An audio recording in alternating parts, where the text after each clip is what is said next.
मैं योगाचार्य डॉक्टर गोपाल वर्मा आप सभी भक्तगणों का भगवान ज्ञानदेव गंगा माता मंदिर 5 मेघ विहार आगरा में आज की प्रवचन संध्या में स्वागत करता हूँ। हमारे senior motivational speaker Shri R.K. Sinha ji को सुनने के लिए, जो एक्स जनरल मैनेजर रह चुके हैं कोल इंडिया लिमिटेड के, बहुत ही अहम पद से रिटायर हुए हैं और अब अपना सारा जीवन उन्होंने आप सभी की सेवाओं को समर्पित कर दिया है। इस यूट्यूब चैनल के माध्यम से रोजाना सत्संग करते हैं और उन्होंने जो कुछ भी ज्ञान और अनुभव अपने जीवन में अर्जित किया है वो सभी में आपको बांटने की उनकी बड़ी मंशा है। इसी क्रम में आज हमारे बीच सिन्हा साहब आपको बताएंगे how to interview the interviewer. Means जब हम किसी भी पद के लिए इंटरव्यू देने जाते हैं तो हम सिर्फ एक ही चीज़ को लेकर आगे बढ़ते हैं कि इस जॉब को हासिल करना है, नहीं, ये इनफ नहीं है। इसी विषय पर सिन्हा साहब बताएंगे कि आप भी इंटरव्यू लेने वालों को चेक कीजिए कि क्या आप सही जगह बैठे हैं, आप सही लोगों के बीच इंटरव्यू दे रहे हैं और अपने जीवन को आप उन्हें समर्पित करने जा रहे हैं तो कितना सही जगह है। बाकी बात सिन्हा साहब बताएंगे। उम्मीद है आपको हमारा चैनल पसंद आता होगा।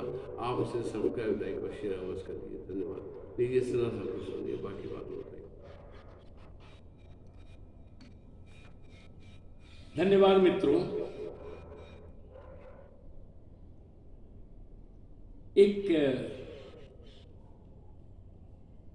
समाज में एक परिपाटी सी चली आ रही है कि पढ़ लिख करके नौकरी पाना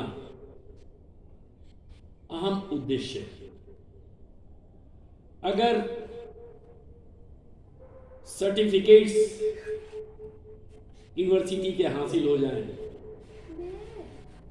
संस्थानों के कुछ पत्र हासिल हो जाएं, तो तब तक कीमती नहीं होते जब तक कि हमें कोई एक नौकरी न मिल जाए। ये आम धारणा कुछ इस तरह से बैठी हुई है कि डेप्थ ऑफ नॉलेज की बात तब तक नहीं हो पाती है, या आपको कोई भी नॉलेजफुल मानने को तब तक तैयार नहीं है जब तक कि आप कुछ इंटरव्यू में सक्सीड ना कर जाए। और ये एक ऐसी भावना डर की बैठा दिया है लोगों के अंदर में, इंटरव्यू का नाम सुनते ही पता नहीं क्यों लोगों के अंदर एक सिवरिंग सी दौड़ जाती है, एक भय का वातावरण दौड़ जाता है और इतना ज़्यादा कॉशस लोग हो जा रहे हैं कि किसी भी प्रकार से एन केन प्रकेन वो चाह रहे हैं कि हमारा सिलेक्शन हो जाए। I should not be rejected. क्योंकि सबसे ज़्यादा डर जो लग रहा है वो है फेल्यूर का डर। ये फेल्यूर का डर जो है ये आपको कहीं ना कहीं अंदर में इतना ज़्यादा उत्सुकता क्रिएट कर जा रही है कि आप जानते हुए विषयों पर भी कहीं ना कहीं भटक जाते हैं, कहीं ना कहीं पिछड़ जाते हैं।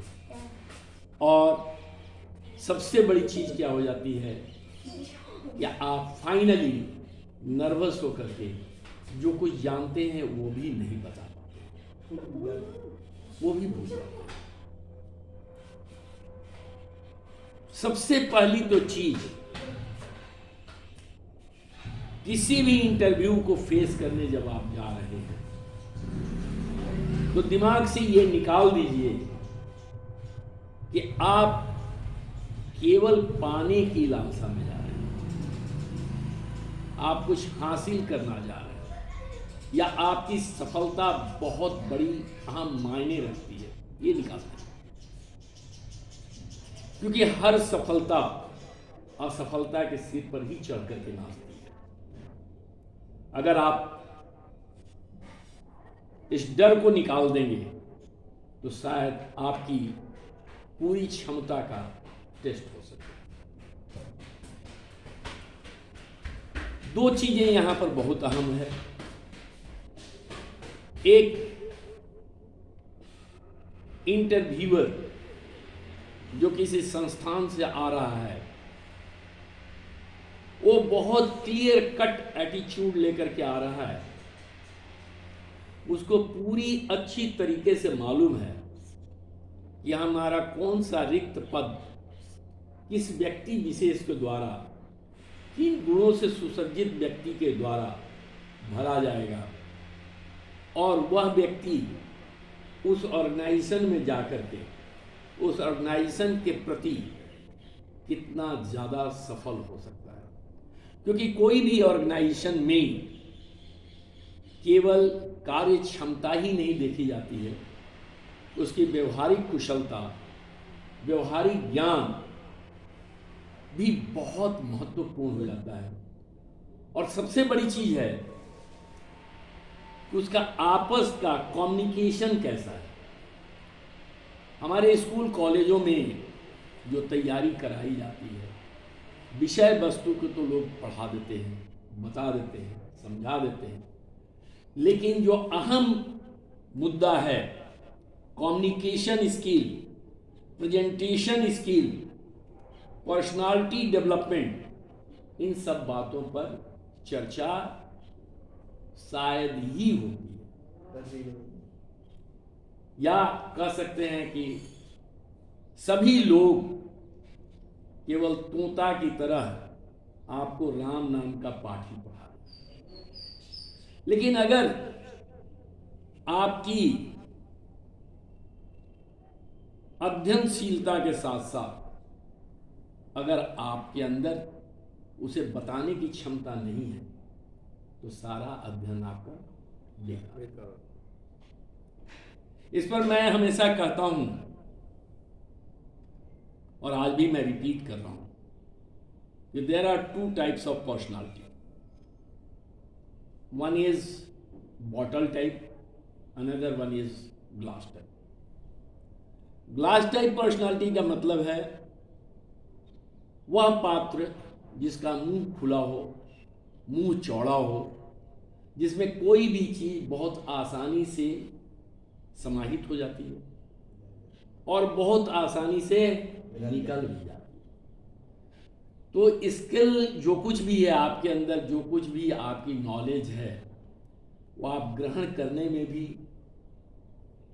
सक्रिय हों, कुशाग्र हों, और उसे जब बताना हो तो इन टोटलिटी आप बता भी सकें कि आपके अंदर क्या क्षमता है। इंटरव्यूअर आपसे केवल आपकी क्षमता जानना चाहता है। वह उसी प्रकार जानना चाहता है जिस प्रकार एक गोल्ड माइन का मैनेजर खोदता तो मिट्टी है लेकिन उसकी नजर रहती है कि सोना पर सोना कितना निकला। टनों मिट्टी वो निकाल करके बाहर कर देता है कुछ ग्राम सोना पाने के लिए। तो इंटरव्यू लेने वाला आपकी सब परत दर परत खोलते हुए यह जानना चाहता है कि आखिर आप किस क्षमता के धनी हैं, आपके अंदर क्या नॉलेज है। आपका टोटल डिटेल्स, बायोडेटा उसके फाइल में जब्त रहती है। आप क्या हैं, क्या नहीं हैं, आपने सब कुछ अपने ही द्वारा उनको डिक्लेयर कर देते हैं। उसमें से वो फिल्टर आउट करके कुछ कैंडिडेट्स को बुलाते हैं। कभी ये मत समझिए कि वो केवल आपको रिजेक्ट करने के लिए आए हैं। वो आए हैं आपकी गुणों और क्षमताओं को देखते हुए आपको सेलेक्ट करने के लिए आते हैं। वो अपना समय जो व्यतीत कर रहे हैं आपके साथ, तो आपके गुणों को जानने के लिए। Number 2, don't get nervous. अगर उनको किसी एक पद के लिए योग्य पुरुष चाहिए तो आपको भी अपने पूर्ण जीवन समर्पित करने से पहले एक आश्वासन चाहिए कि क्या जिस कंपनी में मैं जा रहा हूं ज्वाइन करने, वो कंपनी के लायक हम हैं या ना है, तो उसका काम है इंटरव्यूअर का। लेकिन क्या कंपनी मेरे लायक है कि नहीं? जब बराबर की लेन देन पर आप आएंगे तो कोई भी सौदा बहुत ढंग से पटेगा। तो ये इंटरव्यू टू इंटरव्यूअर्स, मेरा कहने का केवल तात्पर्य यही था कि don't get your self depressed that just by asking few questions from you somebody is going to reject you or select you. No, gentlemen, it is not at all possible, संभव ही नहीं है कि किसी से कुछ प्रश्न करके उसके सारे व्यक्तित्व को जान लिया जाए। ये संभव नहीं। कुछ सैंपल टाइप के क्वेश्चन पूछे जाते हैं, उसमें way of talking, way of presentation, way of explanation, along with your entire personality, right from your first word to last word, right from your top to bottom, everything is being visualized. And you should also be alert. The gentlemen who are going to take your interview are or is of which organization, what type of their persons, what type of their organization is, for what post they are going to select you. You should also be aware of that. कहीं ऐसा तो नहीं कि आज की इस आपाधापी के जमाने में कुछ आपको अनड्यू एडवांटेज देते हुए कुछ एंटी सोशल आपसे वर्क तो नहीं कराया जा रहा। आपको किस कंपनी के लिए लिया जा रहा है, क्या आपकी वर्क ड्यूटीज एंड रिस्पॉन्सिबिलिटीज होगी, उस ड्यूटीज एंड रिस्पॉन्सिबिलिटी में आपका एथिक्स उस पर सही बैठ रहा है कि नहीं। आपको भी पूरा जानने का अधिकार है कि फ्यूचर प्रोस्पेक्ट क्या है उस कंपनी में, आप क्या पाने जा रहे हैं और आपको उचित पारिश्रमिक मिल रहा है कि नहीं। मार्केट में जो आपकी वैल्यू है क्या वो समुचित आपको मिल रहा है कि नहीं। तो don't be so excited just before appearing the interview कि बस अब किसी तरह से मुझे ये ले लेना है। You should be alert enough, you should be cautious enough to see ये ऑर्गेनाइजेशन हमारे सामाजिक हित में है, हमारे देश के हित में है, या मैं जो करने जा रहा हूँ उसमें कहीं अनएथिकल कार्य तो नहीं है।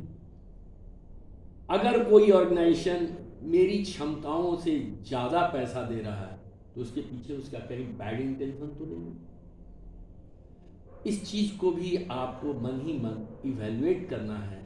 और अगर ज़्यादा क्यूरियोसिटी हो तो इंटरव्यू समाप्त होते ही इंटरव्यूअर से भी आप क्वेश्चन पूछें कि सर आने वाले दिनों में हमारी ड्यूटीज एंड रिस्पॉन्सिबिलिटीज और क्या होगी, इसको खोल करके बताया जाए। If you have been selected to me for the post, I am very much thankful to you, but at the same time before handing over my entire life to you, entire career to you, I should also be entitled or empowered to know in what way you are going to utilize my services. That is very important. अगर ये भावना लेकर के जाएंगे आप कि मुझे भी देखना है ये ऑर्गेनाइजेशन मेरे लायक है कि नहीं, तो आप उससे एक पैरेलल लेवल पर बैठ करके बात कर सकते हैं। But it should not be in A arrogant manner, it should be in well behaved manner. Society में एक सभ्य आदमी के साथ जो उम्मीद की जाती है पेश आने की, उसी ढंग से आप पेश आएंगे।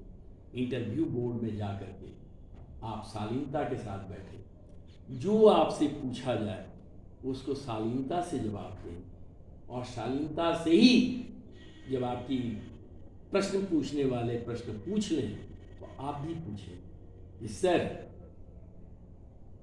आप कौन हैं, मेरी डिटेल तो आपने ले ली, थोड़ी सी अपनी भी डिटेल हमें बता दें, और मेरा ग्रोथ कैसा होगा।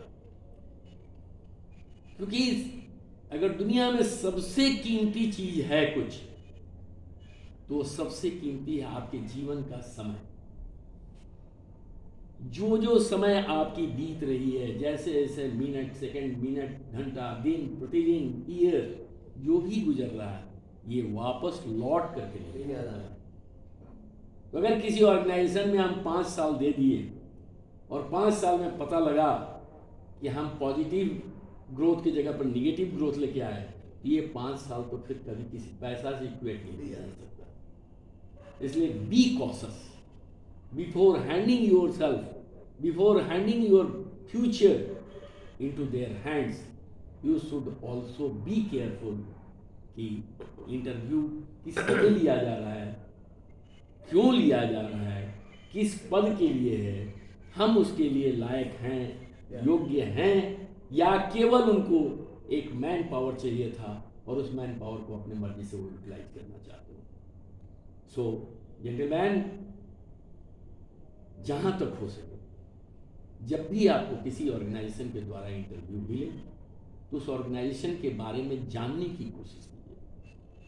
वो ऑर्गेनाइजेशन कौन है, क्या है, कहाँ का है, कोई आतंकवादी संस्था तो नहीं, कोई आपसे कोई ऐसी जासूसी तो नहीं कराने जा रहा है जो आपके एथिकल वैल्यू के लिए भारी पड़ जाए, आपके फ्यूचर के लिए थ्रेट हो जाए। तो आपको ये जानना जरूरी है और ये आपका अधिकार भी है। तो अपने आप को उस लायक बनाएं कि जहां पैरेलल खड़े होकर के आमने सामने बात करके आप अपनी कीमत का समुचित मुआवजा ले सकें और समुचित हाथों में ही अपने को चुकत कर दें। धन्यवाद। बहुत बहुत शुक्रिया, बहुत अच्छा आपने प्रोविजन इस टॉपिक पे दिया। उम्मीद है हमारे यंग जनरेशन को एक अच्छी गाइडलाइन मिलेगी और वो इस पे अवश्य सोचेंगे, और जब भी इंटरव्यू देने जाएंगे तो आपका ख्याल उनके ध्यान में अवश्य रहेगा। इसी शब्दों के साथ मैं अपनी वाणी को विराम देता हूँ और आगे इसी तरह की प्रोविजन मेला में जुड़ने के लिए आपको सदा आमंत्रित करता हूँ। धन्यवाद। एक और चालू कर दीजिए।